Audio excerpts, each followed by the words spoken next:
I stand before you at this noble fortress of American liberty to pay tribute to the immortal souls who fought and died to keep us free.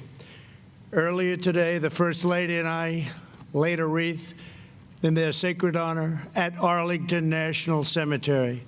Now we come together to salute the flag they gave their lives to so boldly and brilliantly defend.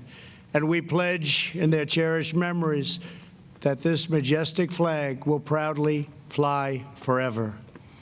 The dignity, daring, and devotion of the American military is unrivaled anywhere in history and any place in the world.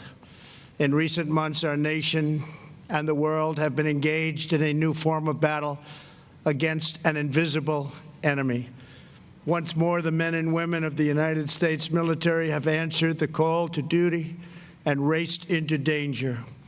Tens of thousands of service members and National Guardsmen are on the front lines of our war against this terrible virus, caring for patients, delivering critical supplies, and working night and day to safeguard our citizens. As one nation, we mourn alongside every single family that has lost loved ones, including the families of our great veterans. Together, we will vanquish the virus, and America will rise from this crisis to new and even greater heights.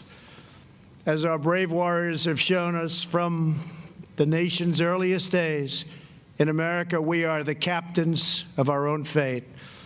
No obstacle, no challenge, and no threat is a match for the sheer determination of the American people. This towering spirit permeates every inch of the hallowed soil beneath our feet. In this place more than 200 years ago, American patriots stood their ground and repelled a British invasion in the Battle of Baltimore during the War of 1812. Early on a September morning in 1814, the British fleet launched an assault on this peninsula. From the harbor, some 30 British warships attacked this stronghold. Rockets rained down, bombs burst in the air, and the deck of one ship, a gallant young American, was held captive. His name was Francis Scott Key. For 25 hours, Key watched in dismay as fire crashed down upon this ground.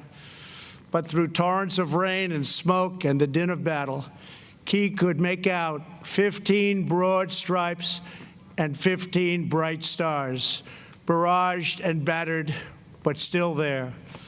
American forces did not waver. They did not retreat. They stared down the invasion and the hell that they had to endure. The fact is, they held like nobody could have held before. They held this fort. The British retreated. Independence was saved. Francis Scott Key was so inspired by the sight of our flag in the battle waged that the very grounds that he fought on became hallowed, and he wrote a poem. His ageless words became the anthem of our nation, the Star-Spangled Banner. Every time we sing our anthem, every time its rousing chorus swells our hearts with pride, we renew the eternal bonds of loyalty to our fallen heroes. We think of the soldiers who spend their final heroic moments on distant battlefields to keep us safe at home. We remember the young Americans who never got the chance to grow old, but whose legacy will outlive us all. In every generation, these intrepid souls kissed goodbye to their families and loved ones. They took flight in planes, set sail in ships, and marched into battle with our flag, fighting for our country, defending our people. When the cause of liberty was in jeopardy, American warriors carried that flag through ice and snow to victory at Trenton. They hoisted it up the masts of great battleships in Manila Bay. They fought through hell, to raise it high atop a remote island in the Pacific Ocean called Iwo Jima.